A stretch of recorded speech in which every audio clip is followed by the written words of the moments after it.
Bonjour Monsieur Pelletier, merci de nous recevoir aujourd'hui au musée de la vie locale d'Écosine. Nous sommes vraiment ravis d'être là en votre compagnie aujourd'hui pour discuter, pour un petit peu mieux comprendre ce goûter matrimonial d'Écosine qui est, je pense, une tradition déjà fort ancienne. Et donc on va un petit peu discuter avec vous aujourd'hui de la façon dont les choses se sont passées. Donc est-ce que vous pourriez commencer par nous expliquer ce qu'est le goûter matrimonial, quand il est né, dans quel contexte? Tout d'abord, je vous remercie d'être venu et de penser à notre goûter matrimonial, qui est quand même une festivité qui date de quelques années, puisque c'est en 1903 que tout a commencé. Ah oui. Et tout ça a commencé d'une façon tout à fait hasardeuse. Je vais vous expliquer en fait quelles sont les origines de ce goûter matrimonial, qui à l'époque ne s'appelait pas d'ailleurs le goûter matrimonial, mais qui s'appelait goûter monstre. Ce sont les journalistes qui, par la suite, ont changé la dénomination de cette scène folklorique et le goûter matrimonial est devenu goûter monstre. Mais pour en revenir aux origines, voilà ce qui s'est passé, c'est que nous avions ici un monsieur Tricot, dont le père, Cyril Tricot, était secrétaire communal dans la province, dans la localité d'Écosine-Lalin. Oui. Et il s'était rendu compte qu'il y avait de moins en moins de mariages au sein de la commune et qu'il y avait de plus en plus de jeunes filles qui fêtaient Sainte-Catherine, c'est-à-dire qui n'étaient pas mariées avant 25 ans. Et est-ce qu'on sait pourquoi? Est-ce qu'il y a une... Non, c'est un hasard. Et alors son fils, Tricot, Marcel Tricot en question, dit il faut qu'on intervienne, il faut qu'on fasse quelque chose. Et il a décidé de faire un goûter monstre, de faire une certaine publicité. Et le lundi de la Pentecôte de 1903, il a organisé un goûter monstre. Et bien avant le goûter, il avait fait toute une publicité autour de ce rendez-vous où il invitait des jeunes filles d'Écosine, invitait des célibataires des environs. D'accord, donc l'initiative au départ n'est pas celle des jeunes filles d'Écosine, c'est vraiment une personne extérieure, un Écosinois. C'est lui qui a mis sur pied, exactement, c'est une personne du village, Oui. d'Écosine-Lalin, Marcel Tricot, qui a mis sur pied cette aventure amoureuse, si vous voulez, puisque le goûter matrimonial, c'est une aventure amoureuse. Et quelle était la réaction des jeunes filles à l'époque? Eh bien, pour elles, c'était une excellente initiative, parce qu'elles cherchaient un petit peu une chaussure à leur pied, mais c'était difficile à trouver. Je vous dis, il y avait très peu de mariages et les jeunes filles. Il faut bien s'imaginer qu'à l'époque, la société n'était pas comme aujourd'hui. Oui, bien sûr. Tout était différent. On ne trouvait pas chaussure à son pied comme on le trouve à l'heure actuelle. Bon, c'est ça. Alors, qu'est-ce qui s'est passé? Eh bien, on a formé un petit comité. On a formé un petit comité avec des jeunes filles célibataires d'Écosine-Lalin. Et on a choisi parmi ces demoiselles, on a choisi une présidente qui était une fille d'un café où devait se tenir ce fameux goûter, c'est-à-dire à la Bassée, ici à Écosine-Lalin. La Bassée qui est vraiment le bastion, qui est vraiment la fondation d'Écosine. La Bassée, c'est le lieu sacré d'Écosine, si vous voulez. Et alors, on a fait de la publicité, et je vais vous lire ici quel était le tenant de la toute première affiche du goûter matrimonial, qui a été placardé un peu partout ici à Écosine-Lalin, mais également dans les localités des alentours, et notamment sur la porte de l'église. D'accord. Ce qui n'a pas plu au curé, le curé Anceau, qui d'une main rapide a enlevé cette affiche. Parce que n'oublions pas que nous sommes au début du XXe siècle. Oui, bien sûr. Nous ne sommes plus au XXIe siècle. Tout à fait. Où toutes ces choses-là n'auraient plus aucune importance. Bon, alors je vais vous lire ce qui faisait donc le contenu de cette fameuse affiche, cette toute première affiche, voilà. Voilà, Écosine-Lalin, place de la Bassée. C'est ce que je vous ai dit tantôt. À l'occasion du mai. Oui, donc le mai, c'est la fameuse fête des fleurs, si vous voulez, qui est d'origine celtique et qui consiste à que les jeunes gens et les jeunes filles se rencontrent dans un endroit bien particulier où un arbre de mai, qui est un bouleau, a été dressé. Oui, donc il y a la tradition de la plantation d'un arbre. La plantation du mai, c'est ça. D'accord. Donc, à la cohésion du mai, planté à l'honneur de la jeunesse, c'est ce qu'on vient de dire, lundi 1er juin 1903, à 4 heures, goûter monstre, offert par les 60 jeunes filles à marier du centre de la commune d'Écosine-Nalin.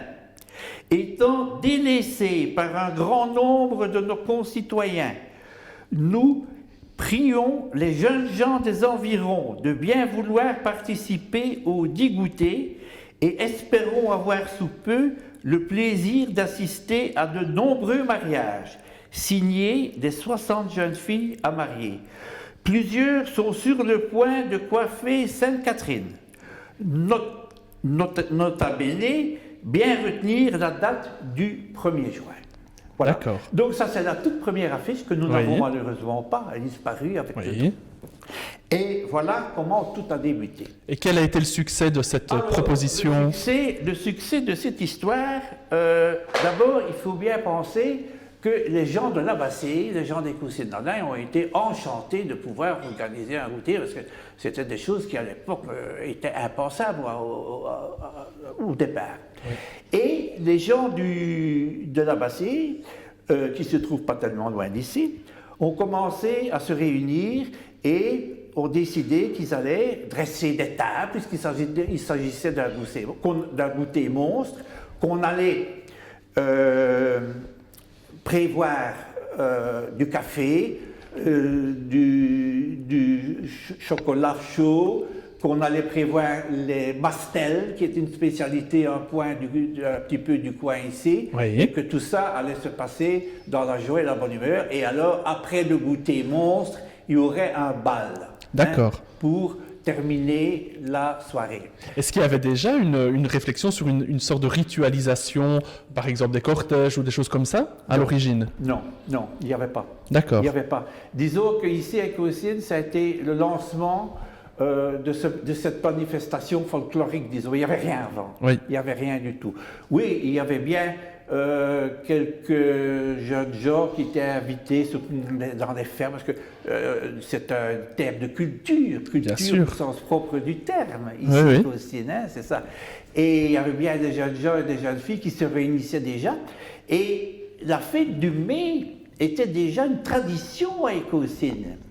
La fête du mai se faisait le 1er mai, a fortiori, et des jeunes filles invitées, des jeunes gens, il y avait une petite festivité, chacun apportait un petit peu ce qu'il pouvait au point de vue nourriture, au point de vue boisson, et tout ça se passait très bien, mais c'était tout à fait local, si vous voulez.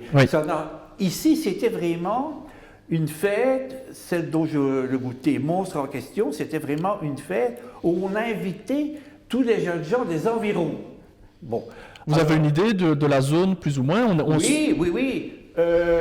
Notre ami Tricot, qu'est-ce qu'il a fait? Il a prévenu les journaux locaux, les journaux des publications, des journaux de la région. Oui. Et évidemment, il y a eu une réaction au point de vue de la rédaction du rédacteur en chef de ces journaux, parce que ce sont c'est une blague, ça. Ah oui. C'est une blague. Ça n'a pas été pris au sérieux au début. Ça n'a pas été pris au sérieux. Et alors, qu'est-ce qui s'est passé? Les rédacteurs en chef de ces quelques journaux qui avaient été contactés par le Tricot en question ont téléphoné à l'administration communale pour savoir si ce n'était pas une blague et qu'ils pouvaient publier ce que je viens de vous lire. D'accord. Hein? Et effectivement, le secrétaire communal, qui était donc le papa du Tricot, de l'organisateur, qui lançait l'idée, il a dit c'est vrai, voilà, on va faire un goûter monstre pour que les jeunes filles d'Écosine puissent rencontrer les jeunes gens des environs et occasionner ainsi peut-être dans le futur des couples, des mariages. Hein, voilà. Et finalement, ça a été publié un peu partout dans les journaux parce que c'était quelque chose qui ne se faisait pas à l'époque. Hein, c'était tout à fait tout à fait spécial comme festivité. Donc c'est vraiment une idée très originale. Il n'y avait pas une tradition ou d'autres villages de la région qui auraient organisé. Ça n'a rien à voir avec le mai dont nous avons parlé tantôt. D'accord. C'était quelque chose de tout nouveau. à fait spécial, de nouveau à Écossien. D'accord. Et donc le lundi de la Pentecôte en question, on a vu arriver ici une quantité incroyable de jeunes gens venant des environs. Les environs, il y en a qui sont venus à pied, il y en a qui sont venus en vélo, il y en a qui sont venus au train. Oui. C'était Henri Pont, c'était Ronquière, c'était Braine-le-Comte, c'était même Soigny, Oui. qui est déjà un peu plus éloigné. Et vous voyez, et tout ça avait été pris au sérieux Oui. par les jeunes gens des alentours qui eux aussi cherchaient une compagne. Et dans tous ces villages-là, il n'y avait pas comme à Écosine toute une série de jeunes filles qui étaient elles. Non, il n'y avait C'était pas. une situation C'était spécifique à Écosine. spécifique à Écosine. D'accord. Et ces jeunes gens se sont déplacés pour venir à ce fameux goûter monstre Oui. dont on parle depuis un petit temps. Et voilà. Et puis, quand le goûter en question, avec tout ce que je vous ai dit, les pastels, le café, les tasses de chocolat, de tout ce que vous voulez, le chocolat chaud et ainsi de suite. Puis le bal. Et puis, il y a eu le bal. Oui. Il y a eu le bal. Et il y avait un orchestre. Il y avait un orchestre, évidemment, c'était un orchestre d'amateurs. Ce n'était pas comme les orchestres que l'on connaît à l'heure actuelle. Hein. C'était tous des volontaires qui étaient là, qui jouaient de la musique, et ainsi de suite. Et tout s'est bien passé, sauf il y a eu deux événements un peu bizarres. C'est qu'à un moment donné, il y a eu un orage, Oui. ce qui a dispersé les participants. Et pas de chance, le kiosque où se trouvaient les musiciens s'est effondré. Oh oh. Parce que c'était quelque chose qui avait été fait à la va-vite Oui. et pas par des spécialistes. Hein, ça avait été fait par des personnes de la région, du coin, ici. Oui. Hein. Bon, mais ça c'est l'anecdote. Oui. Ça c'est la petite anecdote. Voilà. Alors, ça avait tellement bien marché et ça avait eu une réussite tellement importante. Et donc des couples se sont Il y réellement a des formés. couples qui se sont formés. D'accord. Ça, c'est une certitude. Et moi, je vais vous dire, je ne vous parle pas de 1903. Oui. Je vous parle des années suivantes. On va Oui. arriver aux années suivantes. Donc, ce qui s'est passé, c'est que, vu la réussite de cette première édition du Goûter Monstre, Tricot a décidé, puisque ça a bien marché, on va continuer. Hein? Donc au départ, ça n'était pas prévu pour être nécessairement quelque chose qui allait se reproduire. Non, parce qu'il était un peu sceptique, Oui. notre ami Tricot. Oui, on ne sait jamais ce qu'une organisation Vous savez, comme ça peut donner. On ne sait pas. Bon, il n'y avait pas Internet, il n'y avait Oui. pas la télévision, il y avait beaucoup de gens qui ne savaient ni lire ni écrire à l'époque, Oui, bien sûr. ce qui n'est plus vrai à l'heure actuelle. Donc notre ami Tricot était un peu sceptique, mais il a été étonné, il a été émerveillé Oui. de voir que finalement c'était une réussite. Oui. Vous comprenez? Alors il a décidé, on va continuer, Oui. on va continuer, mais on va prendre ça un peu plus au sérieux. On va l'organiser. On va s'organiser. Oui. On va s'organiser. Le premier goûter, c'était du tout venant. Hein? Bon, mais ici, on allait, et c'est ce qui s'est passé. Donc, on a créé une association de jeunes, a fortiori. Déjà en 1903 alors, ou 1904. Pour 1904. Pour l'année d'après, Pour oui. l'année d'après. Donc, en 1903, c'était du tout venant. Oui. Hein? Mais alors, après, on a créé une association de jeunes, parce qu'il fallait élire une présidente, puisque c'était les filles qui invitaient les garçons. Donc, Oui. ce n'était pas un président, c'était une présidente. Et ils ont commencé à s'organiser un petit peu. Et qu'est-ce qui s'est passé? Il s'est passé ceci, c'est qu'au fil des ans, on se bousculait un petit peu au portillon pour être présidente. D'accord. Bon. Alors, on a décidé qu'on allait quand même faire une sélection Oui. dans les candidates des présidentes. Et qu'est-ce qu'on a fait? On a fait ceci, c'est que dans les environs de la Saint-Valentin, ici à Écosine, on a décidé de faire un petit concours, hein, de la présentation des candidates, avec Oui. un jury, Oui. avec un jury constitué de journalistes des environs, parce que ça avait une résonance au niveau des journaux, cette affaire-là, Oui, bien dans sûr. le premier goûter matrimonial. Et alors, bon, tout le monde s'en est mêlé un petit peu, et on a fait une sélection, comme je viens de vous le dire, et on a nommé des présidentes, une présidente et des demoiselles d'honneur qui accompagnaient la présidente. Qui devenait comme un comité d'organisation alors et qui accueillait officiellement les célibataires. Et je peux vous dire que c'est toujours comme ça à l'heure actuelle. D'accord. Il n'y a rien qui a changé. Bon, alors, les autres années, ça s'est très bien passé. On a fait de la publicité. On a sorti des affiches qui étaient des affiches à ce moment-là, Oui.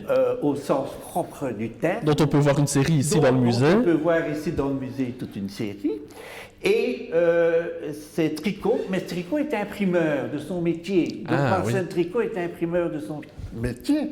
Alors, il commandait les affiches, au point de vue de l'illustration de l'affiche. Ben, la topographie, et ainsi de suite, c'est lui qui la faisait. Et nous avons ici dans le musée une des toutes premières affiches du goûter monstre, qui est devenu, comme vous l'avez dit, mais je le répète, le goûter matrimonial. Quand est-ce qu'il a changé de nom, ce goûter monstre? Ce sont les journalistes. Ce sont les journalistes qui ont changé. Ils ont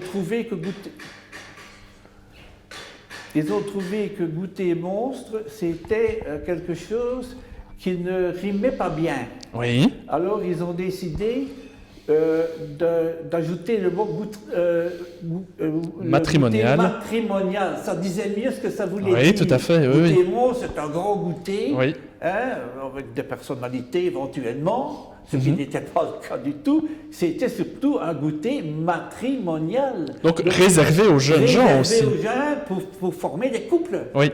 Pour former des couples. Et c'est ça, ce sont les médias, si vous voulez, ce sont les journalistes qui ont changé la dénomination de la fête en question. Oui. Et ça a continué comme ça, évidemment. Puis on a eu la Première Guerre mondiale. Inutile de vous dire qu'à ce moment-là, on a mis la clé sous le paillasson concernant le goûter matrimonial. Et puis, on a eu la fin de la guerre. Et en 19, donc la guerre s'est terminée en 18, comme tout le monde le sait. Et en 19, par respect pour les jeunes qui étaient décédés. Pour la mémoire de tous les gens de la région. Pour la mémoire collective de tous ces jeunes qui étaient tombés sur le champ d'honneur, comme on dit, on ne ferait pas de goûter. Donc en 1919, il n'y a pas eu de goûter matrimonial, par respect pour tout ce qui s'était passé dans les années précédentes. C'est ça. Et alors ça a repris. À partir des années 20, alors ça a repris. Ça a repris et ça a continué, mais évidemment, ça a attiré de plus en plus de monde. De plus en plus de monde. On s'est rendu compte que la place de la Bassée était beaucoup trop petite pour recevoir tous ces gens et toujours organiser ce fameux goûter, parce que le mot goûter restait goûter matrimonial. C'était important d'avoir vraiment une organisation de goûter. Et on a décidé de faire le goûter non plus sur la place de la petite place qui se trouve ici en contrebas, mais sur la place de la Ronce, sur la grande place des Caussines-Lalin, qui se trouve au pied du château fort. Et la place de la Ronce, par après, est devenue la place des comtes Vandenburg. Mais ça, c'est après. Mais à cette époque-là, c'était place de la Ronce. Bon. Et effectivement, on a des cartes postales, on a des photographies de ces différents goûters qui se sont déroulés sur la place. Et il y a un monde, c'est épouvantable. Il faut penser une chose.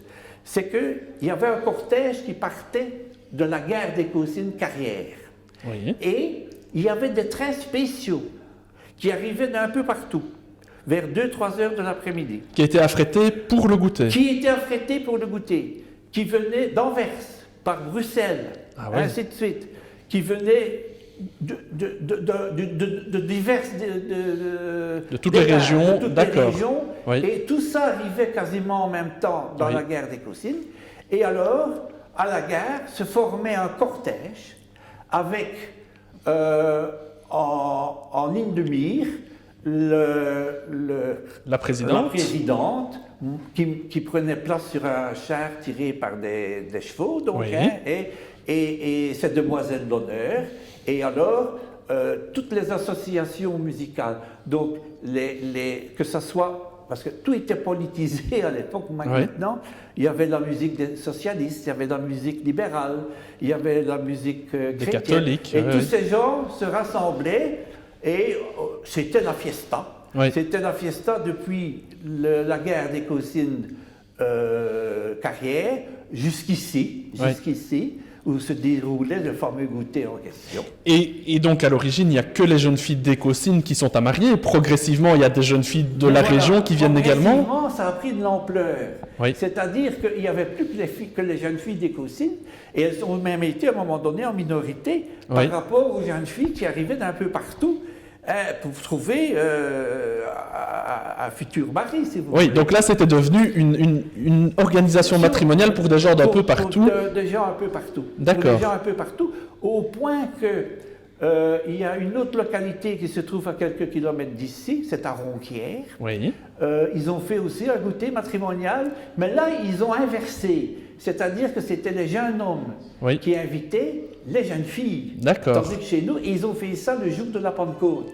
Alors que nous, c'était le lundi de la Pentecôte. D'accord. Vous comprenez ce que je veux dire? Mais malheureusement, ce goûter n'a pas eu le reflet de notre goûter ici, qui existe toujours. Donc Écossine a gardé une originalité. L'authenticité de ce fameux goûter matrimonial, tandis qu'à Ronquière, ça a duré quelques années, et puis c'est tombé en désuétude. D'accord. Et ça a été abandonné, ça a été repris un petit peu dans les années 30, mais comme il n'y avait pas une organisation à la base de cette manifestation folklorique, ça n'a pas tenu le coup. Et ça s'est dispersé. Mais Cossine a toujours continué, c'est toujours d'actualité à l'heure actuelle. Comment est-ce que les couples étaient constitués à l'origine? Est-ce que ça se faisait de manière naturelle, les jeunes gens rencontraient les jeunes filles, ou il y avait une organisation où on essayait de marier de manière... Voilà. Je vais vous parler de ça. En fait, au départ, c'était une attirance purement personnelle. Bon, qu'est-ce que ça veut dire? Ça veut dire qu'en fait, il y avait toujours ce fameux goûter en question, et alors il y avait, on dansait, et c'était à ce moment-là que les couples pouvaient se former. Vous voyez ce que je veux dire? De manière naturelle. De façon naturelle, comme ça peut encore se faire à l'heure actuelle. Bien sûr. Il n'y a rien Vous allez passer vos vacances, Dieu sait où, vous pouvez rencontrer une jeune fille qui vous plaît dans un nightclub ou tout à fait. Bon, ça se faisait comme ça.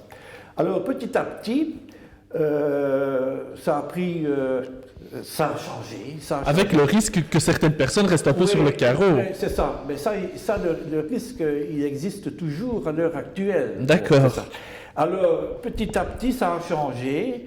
Avec le changement de la société aussi, il y a beaucoup de choses qui ont changé. Et on a décidé à ce moment-là, après la Deuxième Guerre mondiale, de voir les choses sous un autre angle.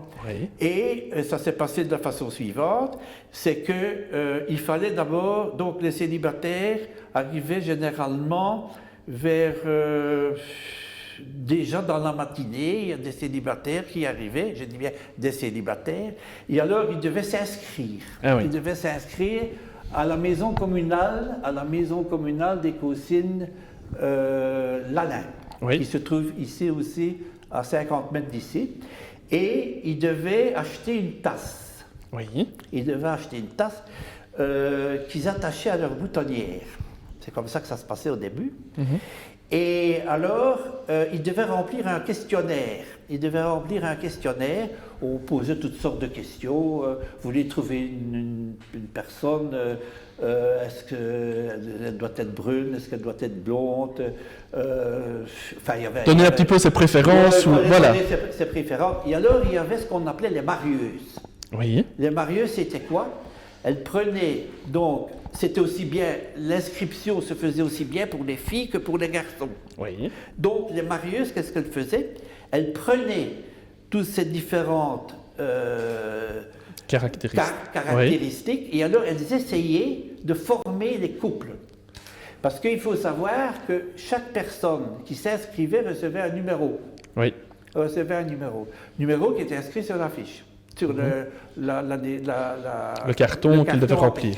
Oui. Et alors, ces Marius, elles faisaient leur possible pour essayer de trouver des couples, pour former des couples. Et donc ça, c'est le système qui existe toujours aujourd'hui. Comme toujours. Et donc c'est depuis après la Seconde Guerre mondiale, alors que les choses... La Seconde Guerre mondiale, qu'on a un petit peu après la première guerre, la Deuxième Guerre mondiale, qu'on a commencé avec ce système-là.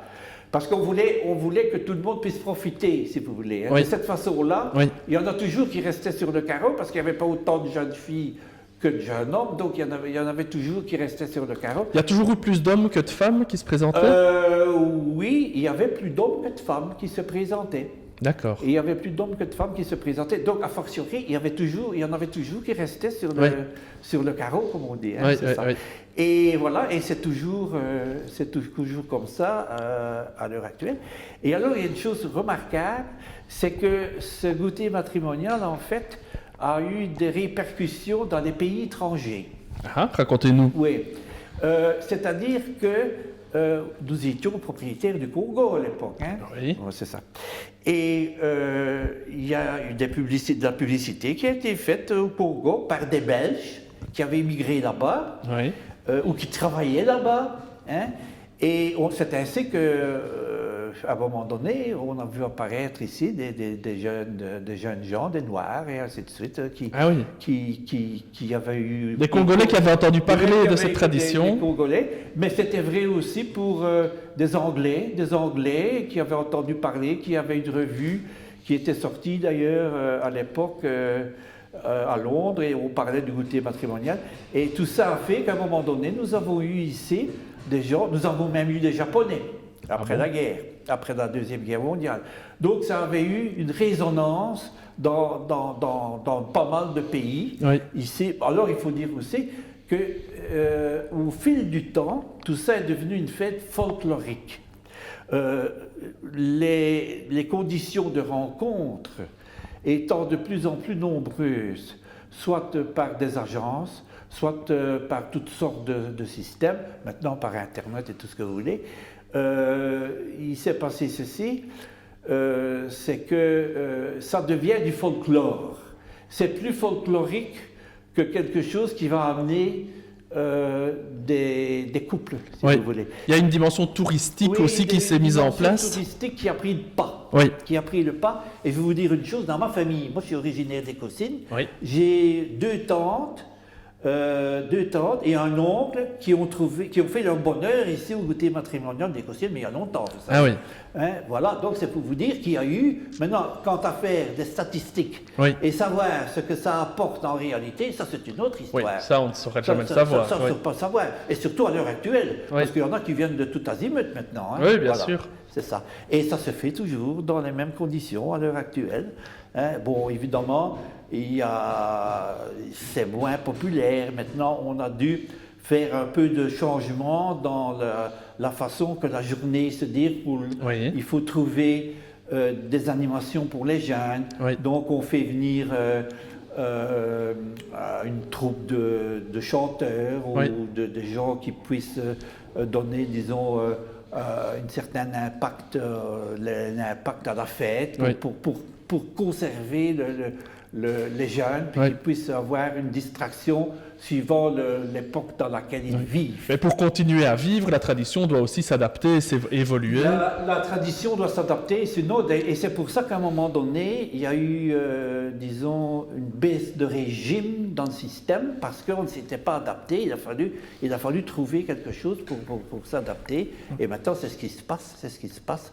On a des podiums qui sont créés sur la place des Comtes, et il y a des gens connus ou peu connus qui viennent chanter, qui viennent jouer de la musique. Voilà. Et c'est ça qui attire d'une part aussi les participants. Voilà. Un élément qui nous a semblé fort intéressant quand on est venu cette année, c'est on voit que la ville est pavoisée un peu partout de slogans, de petits dictons, d'anecdotes assez amusantes. Ça date déjà d'après la Première Guerre mondiale. Et il faut savoir aussi ceci, c'est que avant, il y avait, comme un peu partout d'ailleurs, beaucoup plus de cafés à Écossines. Il y avait des cafés un peu partout. Bon. Et les cafetiers, pour eux, c'était une journée importante, le goûter matrimonial. Parce que leur chiffre d'affaires grimpait pour cette journée-là par rapport aux autres journées. Bien sûr. Et donc, il y avait une certaine volonté de la réussite du goûter matrimonial. Ce qui créait des bénévoles. Oui. Ce qui créait des bénévoles, ce qui n'existe plus à l'heure actuelle. Le bénévolat, maintenant, n'existe quasiment plus. Tout doit être financé. Ça, c'est de gros problèmes. Et exactement, la commune intervient toujours pour le placement de ces fameuses banderoles. Oui. Voilà. Et ce qui est aussi, c'est que les maisons, sur le parcours du cortège, on mettait de la verdure. Je ne sais pas si vous avez remarqué, mais dans le temps, c'était comme ça. Pourquoi? Parce qu'il y avait ici un mécène qui s'appelait Duré, M. Duré, qui était propriétaire d'un lot d'une partie du bois de la Houssière, qui n'est pas loin d'ici, et qui avait donné l'autorisation à l'administration communale d'aller couper des branches, et l'administration communale faisait le nécessaire, et on mettait de la verdure un peu partout pour embellir les rues et tout ça. Et maintenant, ça se fait encore, mais d'une façon beaucoup plus rudimentaire par rapport à ce qu'on a connu dans les années 30. Oui. Voilà. Vous qui avez un regard historique sur l'évolution et sur l'ensemble de cette tradition, comment est-ce que vous voyez son évolution actuelle et son avenir? Écoutez, il faut savoir une chose, c'est qu'il faut s'adapter à la société dans laquelle on vit. Donc, c'est comme je viens de le dire, ce n'est plus tellement un problème matrimonial, c'est surtout du folklore. On ne peut plus dire maintenant que, d'une façon générale, on ne peut plus dire que les jeunes qui viennent ici, c'est pour former une famille, former un couple. Oui. Ils viennent pour s'amuser, pour passer une journée agréable. Ça, c'est une chose certaine. Et alors, il faut penser aussi à ceci, c'est qu'il faut trouver des distractions qui font partie de l'époque. Oui. Parce que, vous savez, les bals avec les musiciens du temps passé, qui étaient des volontaires, qui étaient des gens qui avaient étudié la musique, Dieu sait comment, peut-être par l'intermédiaire de papa ou je ne sais quoi. Tout ça a évolué, il faut se tenir au niveau de la société dans laquelle on vit. Mais est-ce que vous êtes fier que Écossynes soit toujours connu aujourd'hui comme la cité de l'amour? Je vais vous dire quelque chose. Ça représente quelque chose pour vous qui êtes originaire d'ici? Ça représente quelque chose. Un jour, je me trouve dans le milieu de la France et je rencontre des personnes et c'était des Français, des indigènes, des gens du coin. Et je dis, on est belle. Ah, vous venez d'où? D'Écossynes. D'Écossynes? Mais c'est là qu'on fait le goûter matrimonial. Donc vous voyez, Écossynes a eu une réputation par ses carrières à une certaine époque. Et maintenant, elle a une réputation par son goûter matrimonial. Et donc c'est un patrimoine immatériel très important. Oui, c'est ça, c'est important. Les carrières d'Écossynes, elles existent toujours, mais il n'y a plus d'extraction, il n'y a plus rien. C'est tout, c'est fini. L'extraction du petit granit, de la pierre bleue, Écossynes, c'est terminé. Oui. Bon. Mais on connaît encore Écossynes, plus par sa carrière, comme c'était le cas avant, mais par le goûter matrimonial. Et ça, c'est important. Et c'est pour ça qu'il faut absolument sauver ce goûter matrimonial, qui, a fortiori maintenant, est tributaire des finances. Et il faut essayer de le sauver. Et il y a tous les amis du folklore, dont je vous parlais tantôt. Il y a eu un changement, et c'est toujours bon quand il y a un changement dans une organisation comme ça. Et c'est Mademoiselle de Tournai, maintenant, qui est devenue la présidente des Amis du folklore. Voilà. Merci beaucoup, Monsieur Pelletier, d'avoir partagé avec nous votre passion pour ce goûter matrimonial. Et on est vraiment très, très content d'avoir eu l'occasion de discuter avec vous. Merci. Ça va. Merci aussi. Voilà. Mélanie de Tournai, bonjour. Merci aussi de nous recevoir ici au musée de la vie locale d'Écossynes pour parler de cette tradition. Ce qui est intéressant avec vous, évidemment, c'est que vous êtes jeune et vous êtes impliqué dans la perpétuation, la transmission de ce patrimoine immatériel. Est-ce que vous pourriez un peu vous présenter, nous expliquer qui vous êtes et quel est votre rôle dans le cadre du goûter matrimonial? Oui, donc merci à vous d'être venu aujourd'hui. Moi, j'ai été intéressée par le goûter à partir de 2008, véritablement. Donc, j'ai été élue demoiselle d'honneur. Donc, j'ai vécu le goûter de l'intérieur et en 2010, j'ai été élue présidente. Vous êtes originaire d'Écossynes? Oui, ma famille est originaire d'Écossynes depuis très longtemps. D'accord. Voilà. Oui. Et est-ce que vous pourriez un peu nous expliquer en quoi consiste ce rôle de demoiselle d'honneur, de présidente? À quoi sert-elle? Quel est son rôle symbolique et concret dans l'organisation? Eh bien, en fait, la présidente du goûter, ces demoiselles d'honneur sont les représentantes des jeunes filles à marier d'Écossynes. Et bon, voilà, Écossynes est la cité de l'amour, donc elles invitent les célibataires à venir les rencontrer et voilà, plus si affinité. Elles sont les représentantes des jeunes filles à marier d'Écossynes. Et cette organisation, est aidée par une association plus importante. Ce ne sont pas uniquement ces cinq jeunes filles qui organisent concrètement les choses. Non. Concrètement, les choses sont organisées par les Amis du Folklore depuis 1948.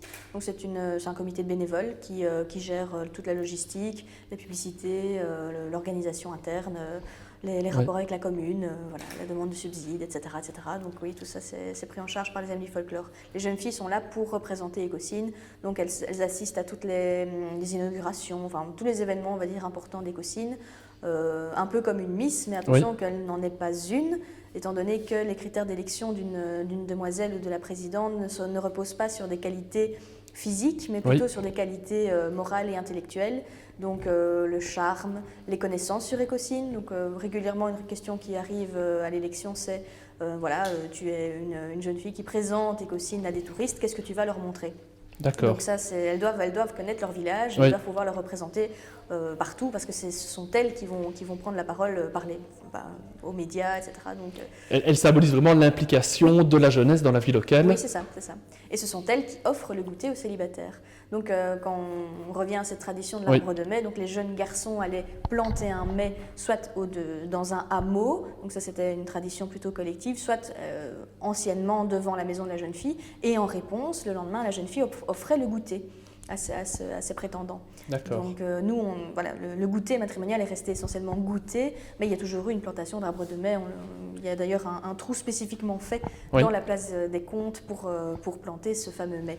Donc c'est une tradition qu'ici, nous, le nouveau comité, on essaye de remettre en évidence, parce que s'il n'y a pas d'arbre de mai, il n'y a pas forcément de goûter. Enfin, les deux sont étroitement liés. Oui, sont liés, parce que c'est en réponse à la plantation du mai que les jeunes filles offrent le goûter. Oui. Voilà, pour inviter les garçons à les rencontrer et plus si affinité. Comment est-ce qu'aujourd'hui, une tradition comme celle-là est vue par la jeunesse? Est-ce que ça a un côté un peu second degré? Comment est-ce que vous, en tant que jeune, vivez cette tradition-là? Moi, j'ai toujours été intéressée par le folklore, par l'aspect ancien, l'aspect recherche. Donc, je suis professeure de français aussi dans l'État. Et ce côté m'intéressait énormément. Et voilà, c'est ça que je voulais vivre un petit peu de l'intérieur et vraiment étudier au musée tous les aspects anciens et folkloriques. Mais je dois dire que la plupart des jeunes filles qui se présentent à l'élection, on a à peu près entre 10 et 15 chaque année qui viennent quand même tenter leur chance. Elles sont quand même intéressées aussi par leur folklore, elles se rendent compte qu'il y a un intérêt historique là derrière et un côté représentatif très important.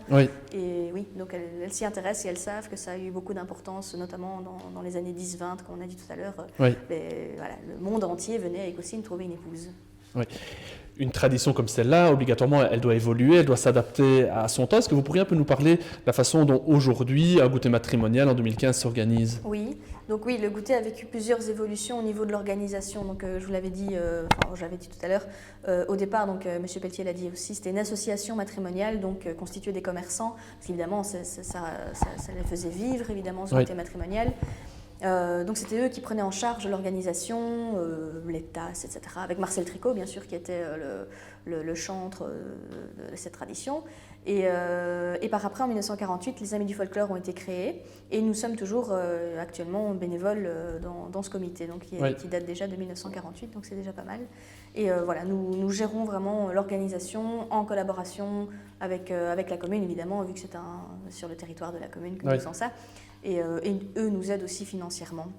Alors, depuis les années 80, d'autres festivités pour moderniser le goûter ont été créées.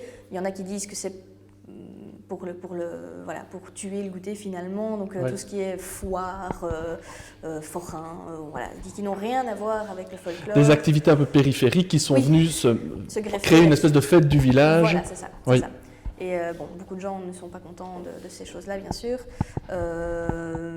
Mais bon, on est obligé finalement de se moderniser un petit peu, de faire un accueil pour tout public. Et également donc, des concerts qui prennent de plus en plus d'importance en essayant d'avoir des vedettes de la chanson qui viennent chaque année sur le podium du goûter. Et malheureusement, ça fait un peu concurrence, on va dire, malheureusement, aux festivités folkloriques. Et voilà, donc nous, on essaye en tant que nouveau comité de revaloriser l'aspect folklorique et de le faire connaître, en fait, finalement, aux personnes qui s'y intéressent. Et voilà, c'est ça qui est important. Enfin, on doit être fiers. On a un folklore qui est aussi ancien que le carnaval de Binche, par exemple. Oui. Donc, c'est important de le signaler, c'est important de le faire découvrir. Oui. Donc, cette année, dû aussi à ma profession, on fait des visites notamment aux écoles, donc pour les enfants. Oui. Et alors, on essaye de les sensibiliser aussi à cette histoire. Et donc, ils visitent le musée, ils ont beaucoup de questions à poser. Et voilà, il faut commencer dès la jeunesse. Il faut que les Écossinois soient au courant du folklore qui doit se pérenniser. Mais nous qui avons participé aux festivités cette année, l'aspect traditionnel reste quand même très présent et on a quand même vu beaucoup de monde qui venait spéciquement pour cette activité de mariage. Est-ce que vous avez une idée du nombre de personnes, par exemple, qui... Alors, des mariés en tant que tels, on en a une petite centaine qui viennent. Donc autant de tasses qui sont rétribuées à ce moment-là. Anciennement, il faut quand même savoir qu'en 1904-1905, donc c'est les premières tasses qui ont été créées spécifiquement, 1905-1906. Hein. Donc là, il y avait déjà 500 tasses qui étaient utilisées pour le goûter. En 1907, c'était 2000 tasses. Donc on observe quand même une certaine déchéance du goûter. Mais on va essayer de pallier ce phénomène donc en modernisant et notamment en proposant des moyens de rencontre plus modernes finalement. Oui. Donc on voit un peu l'essor des speed dating, etc., etc. Donc pourquoi pas, en plus du folklore traditionnel, d'insérer par exemple le samedi des speed dating où des gens viendraient se rencontrer et viendraient participer au goûter parce qu'à ce moment-là, ils recevraient leur tasse et ils pourraient directement participer au goûter également. Et donc cette année, vous avez une 50aine de couples constitués alors. C'est ça. On a souvent plus d'hommes inscrits que de femmes. Ça, c'est la tendance. Mais oui, il faut absolument redorer, parce qu'en plus, ces gens viennent de partout. On a quelques Écossinois qui s'inscrivent, mais on a des gens qui viennent du côté de Liège, on a des gens qui viennent de Charleroi, de Lille en France. Enfin, on a vraiment un public assez large. Ça, c'est peut-être une des grosses évolutions par rapport au projet d'origine, qui était vraiment plus local. C'est cette ouverture vers d'autres... Attention qu'à l'origine, c'est dans une volonté d'ouverture aussi. Donc, quand on lit la première affiche du goûter, Marcel Trécot précise bien, c'est lui qui a écrit l'affiche, au nom des jeunes filles d'Écossines, les jeunes filles étant délaissées par un bon nombre de leurs concitoyens. Autrement dit, elles étaient délaissées par les locaux. Et donc, il fallait s'ouvrir à l'extérieur pour attirer les gens à Écossines. D'accord. Et donc, c'est déjà dans cette volonté d'ouverture et dans une volonté aussi touristique, parce que quand on regarde les programmes qui étaient sur les affiches des premiers goûters, il y avait la mise en valeur du patrimoine. Donc, on visitait les châteaux d'Écossines, on visitait les carrières, on visitait le tunnel des Amoureux. Donc, il y a tout un côté patrimonial et touristique qui entrait en compte aussi. C'est évidemment l'occasion d'offrir une vitrine au village, à son développement, en faisant venir toute une série de personnes qui ne sont pas nécessairement du coin. Oui, tout à fait. Donc ça a vraiment développé Écossines à ce niveau-là. Donc on ne compte pas le nombre de cafés qu'il y avait ici à Écossines. Il y en avait une centaine du temps de l'exploitation des carrières. C'était énorme. Ici maintenant, on en a peut-être 2, 3. Donc c'était en plein essor. Marcel Trécot est vraiment tombé au bon moment. Il a vraiment redoré la tradition. Et il l'a relancé. Donc voilà. Et vous sentez aujourd'hui un peu comme une héritière de cette envie de représenter Écossines et de faire rayonner Écossines J'espère.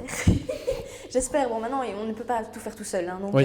j'ai besoin de mains, j'ai besoin de bénévoles, j'ai besoin de personnes qui s'y connaissent en développement. Donc, on a quand même une personne qui nous aide de l'agence du développement local. Donc, Oui. lui va nous aider à faire rayonner le goûter parce que c'est vrai que c'est une vitrine importante pour le tourisme.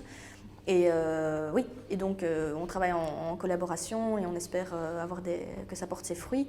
D'autant que, étant donné le passé international du goûter, on voudrait vraiment remettre ça à l'honneur Oui. et contacter finalement, maintenant que les moyens de transport sont vraiment faciles à utiliser, contacter ces personnes qui étaient venues avant et de leur dire, ben voilà, il y a autant d'années, vous aviez des représentants qui venaient à Écossyne, donc on vous invite cette année à venir. Donc ça, ce serait vraiment un nouveau souffle qui pourrait être apporté au goûter matrimonial et les gens se rendraient compte alors finalement de l'importance de ce folklore et qu'il faut absolument garder. Depuis les années 2000, il y a la notion de patrimoine immatériel qui est important pour les communautés, qui est vraiment quelque chose qui est porteur de leur identité, qui se développe, et il y a la possibilité auprès de la communauté française de se faire reconnaître en fait sur un inventaire du patrimoine immatériel. Est-ce que c'est une étape ou quelque chose qui pourrait, à votre avis, permettre une plus grande diffusion de ce goûter? Oui, c'est une ambition que le comité a, donc de se faire reconnaître donc comme patrimoine immatériel. Oui. Maintenant, il y a sans doute certaines conditions qu'il faut remplir et je crois notamment qu'au niveau financier, on doit subsister sur nos propres moyens. Oui. Et ici, on est subsidié par la commune, étant donné que la présidente a besoin d'une robe, on a besoin de moyens de transport, donc tout ça, ça se paye. Et ça, c'est la commune qui participe. Voilà, qui participe aux frais. Qui ne couvre pas tous les frais que l'on a, mais bon, voilà, c'est quand même déjà un subside important. Et donc voilà, ce sera peut-être un frein, on ne sait pas. Donc on va quand même essayer d'introduire le dossier. Ici, je travaille étroitement avec M. Pelletier. Donc il y aura notamment une réédition de ce livre qui date de 88, justement pour le développer et rechercher véritablement les origines, si on a plus de compléments d'informations sur l'arbre de mai. Parce que c'est le seul, c'est ça qui est unique et qui est important à perpétuer, c'est que c'est le seul qui soit resté vivant ici à Écossyne, donc cette perpétuation de l'arbre de mai. J'ai lu un livre là-dessus, notamment en France, il y a des adaptations de cet arbre de mai qui ont été subies. Donc là, ça devient plutôt politique. Mais ici, à Écossyne, l'arbre amoureux, donc c'est le seul qui soit resté vivant. Donc c'est ça qui est important à signaler. Oui, c'est vraiment un élément à mettre en évidence par rapport à l'authenticité, l'originalité du... Et finalement, ça passe un peu sous le nez de tout le monde parce que pour nous, c'est naturel. On l'a toujours vécu comme ça et on ne se rend pas compte, en fait, quand on observe les traditions ailleurs, que c'est le seul qui soit encore vivant. Tout comme le goûter matrimonial, d'ailleurs, est-ce que vous avez entendu parler, vous connaissez d'autres endroits? Voilà, M. Pelletier nous a parlé de Ronquières, tout proche, où il y a eu une tentative mais qui n'a pas fonctionné. Est-ce qu'à l'heure actuelle, vous connaissez d'autres projets de... Actuellement non, donc en effet, donc à Ronquières, il y a eu un goûter par copiage finalement, parce que comme ça marchait bien avec Écossyne, on va faire la même chose, un peu comme les carnavals, il y a celui de Binge, on va faire la même chose ailleurs, et voilà, mais là ça n'a pas pris, mais si c'est un homme qui invite les dames, bon, c'est un peu subversif, mais c'est pas ça l'essence. L'essence, c'est le jeune homme plante un arbre, enfin plante un mets, et la jeune fille répond en offrant le goûter.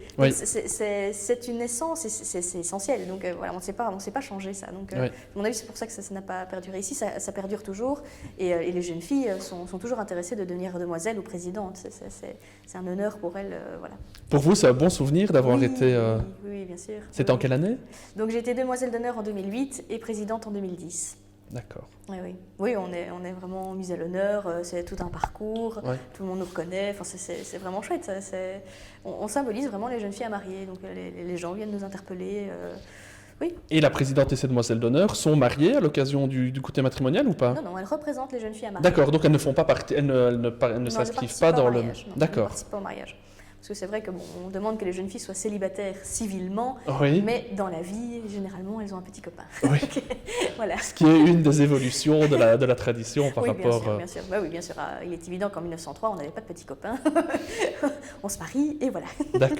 Mais donc, pour revenir à cette origine du goûter, Marcel Tricot était un blagueur. Donc, il a voulu faire scandale. Donc, c'est comme ça qu'on relance aussi une tradition.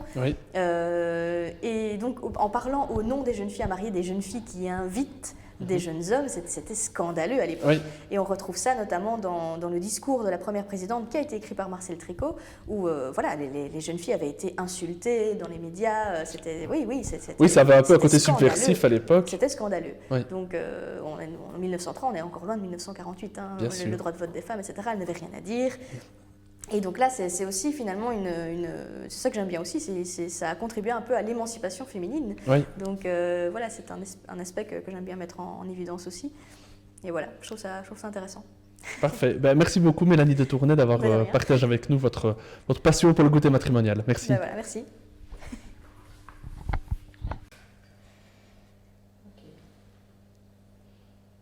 Moi, je vais peut-être aussi poser Oui, c'est certain ça. On ne gardera que le Bah cœur oui, souillé, le ou- son. Hein.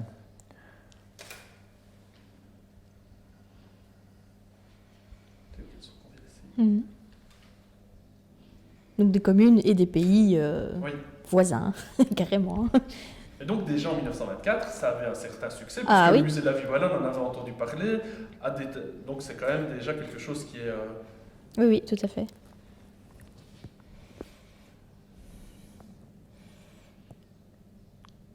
Oui, voilà, quand on voit ceci, on est étonné parce que on n'est plus du tout dans le même contexte à l'heure actuelle. Mais quand on pense que des trains spéciaux, comme je l'ai dit tantôt, Oui. arrivaient d'un peu partout pour que puissent débarquer donc tous les célibataires, c'était quelque chose de formidable. C'était quelque chose de formidable.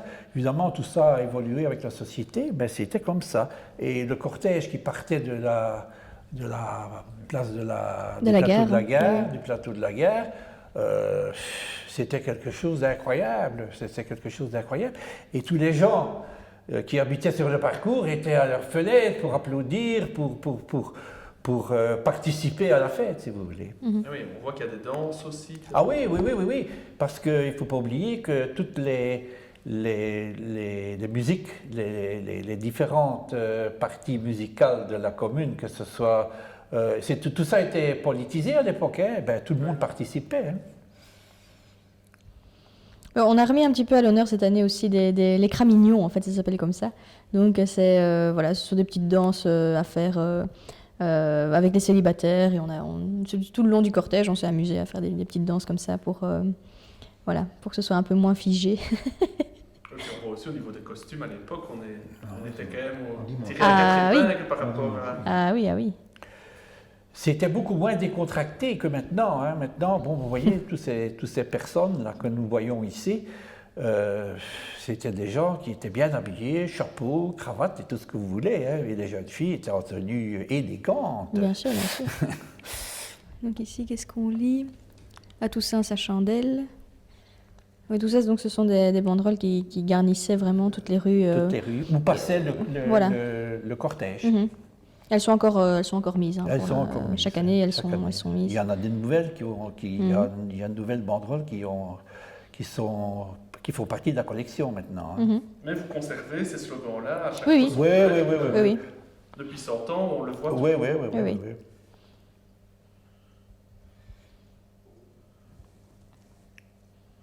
Parlez bas si vous parlez d'amour.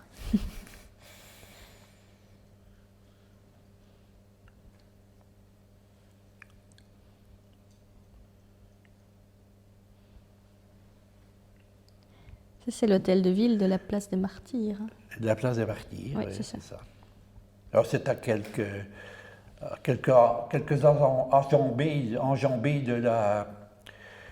de l'endroit où nous nous trouvons. Hein. À l'heure actuelle, on ne va plus à l'hôtel de ville. Non, c'est fini ça. C'est fini, c'est terminé. D'ailleurs, avec la fusion des communes, l'hôtel, c'est terminé. Hein. Maintenant, c'est une bibliothèque communale. Hein. C'est une bibliothèque communale. La signature du livre d'or, ça oui, c'était toujours Ah immanquable. voilà, le fameux livre d'or. Oui. Chaque année, on fait signer le livre d'or par les célibataires qui viennent. D'accord.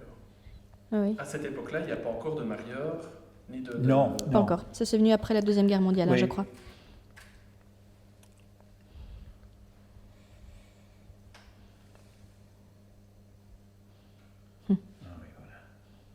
Donc les tasses du goûter, hein, donc, depuis 1905, hein, elles sont faites spécifiquement pour le goûter matrimonial. Avant ça, Marcel Tricot s'est débrouillé avec les moyens du bord. Donc les Bah, gens c'était- prêtaient. Hein, C'était les leurs tasses. tricots, c'était les tasses des riverains. Oui, c'est ça.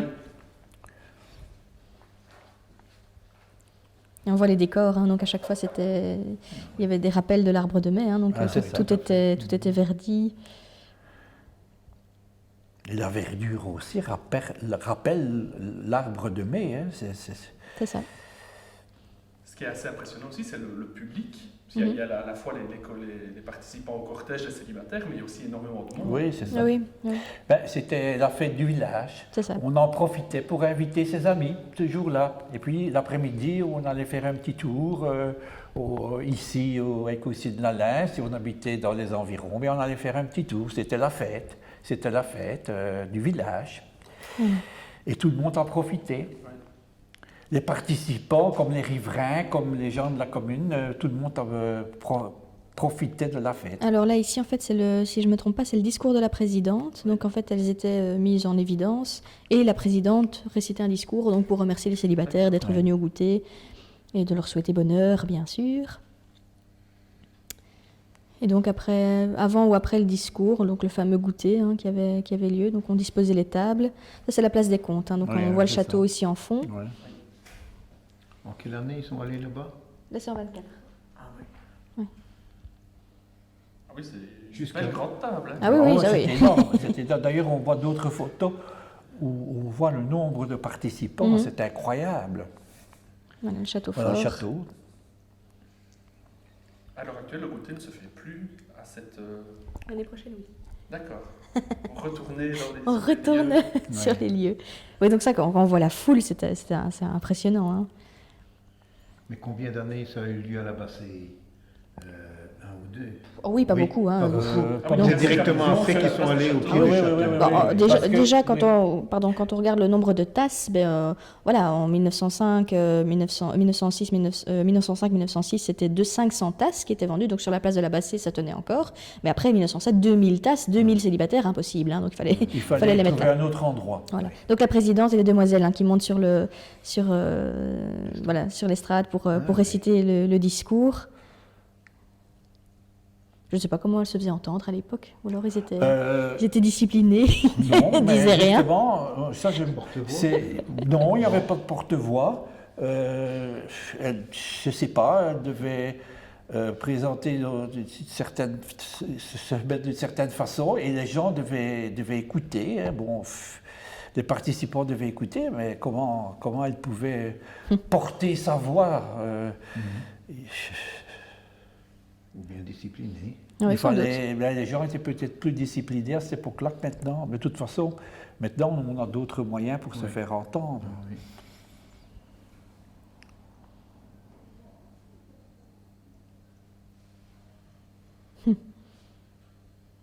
Il y a beaucoup de curieux, hein, bien sûr. Hein, donc les Écossinois venaient voir les célibataires. Hein, ils étaient curieux de venir les voir.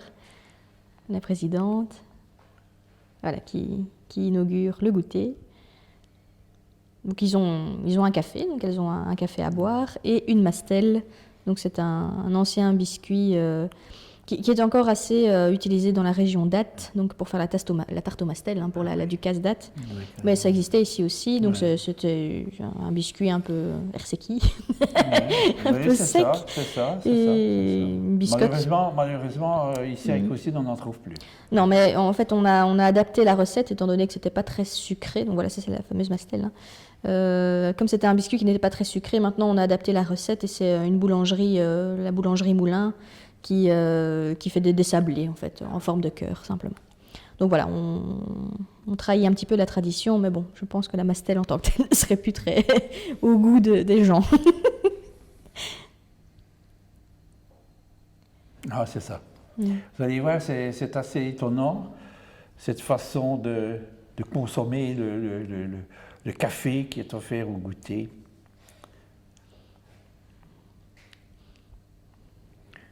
Donc quand les gens se plaisent, ils s'attachent l'un à l'autre, symboliquement. Oui. Et ça, c'est quelque chose qui se perpétue aujourd'hui avec le petit fil... Oui, on a toujours une ficelle, Oui, une ficelle, qui oui. pourrait, oui. oui. Qui pourrait servir, mais bon. Vous voyez, c'est typique ça. Hein? Oui, oui, Oui. oui. Ça fait le tour du monde, hein, ces photos-là. Oui.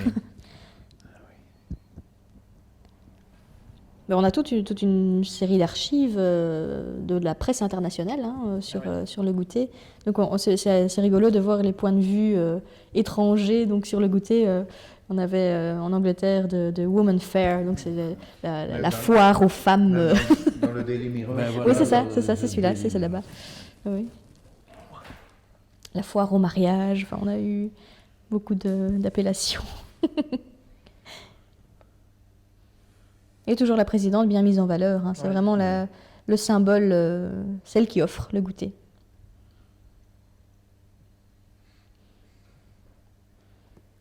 Voilà, tout le monde a l'air attentif. Ancienne de cette époque-là.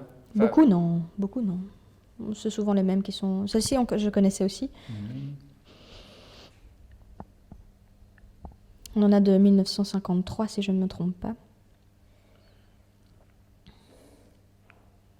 Et alors en 2013, pour le 100e goûter, donc le 100e anniversaire, il y a eu une édition spéciale d'une télévision locale, Antenne Centre, qui a fait tout un reportage. Et notamment, ces images-là ont été aussi reprises. Oui.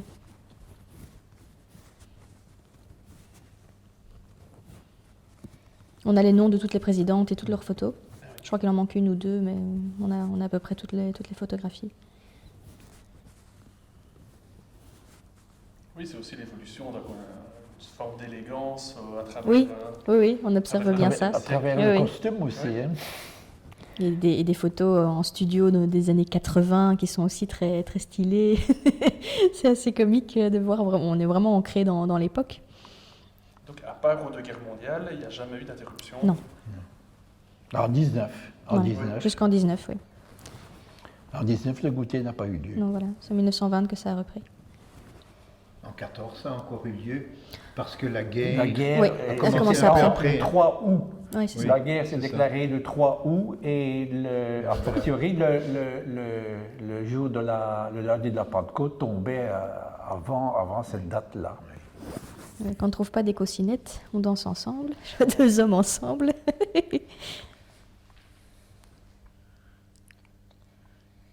Oui, alors ma grand-mère me racontait, donc, quand elle était jeune fille, elle habitait Écosine. Oui. Elle allait jusqu'à la gare Oui. et ils attendaient les célibataires avec un groupe de copines. Et alors après, elle regardait un petit peu lequel était pas mal. Et hop, elles allaient le prendre et elles faisaient le goûter avec. Oui. C'est comme ça que ça se faisait. Donc les Écosinoises aussi s'investissaient dans...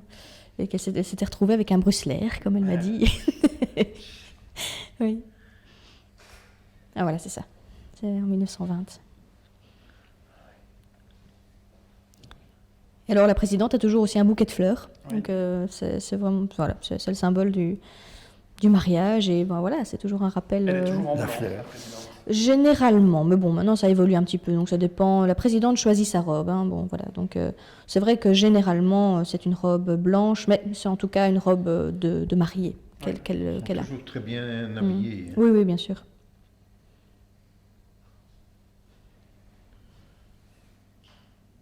Ouais, j'ai l'impression qu'on arrive. Ouais, Oui. c'est fini, on arrive à la fin. Dernières images. Ouais, c'est précieux. Hein, Ouais, ouais. Mais c'est intéressant Ah oui, parce que oui. ça permet vraiment de voir. Quand même, c'est ouais, le ça début, recommence. C'est Ça recommence. en boucle. Voilà. Ça tourne en boucle. Magnifique.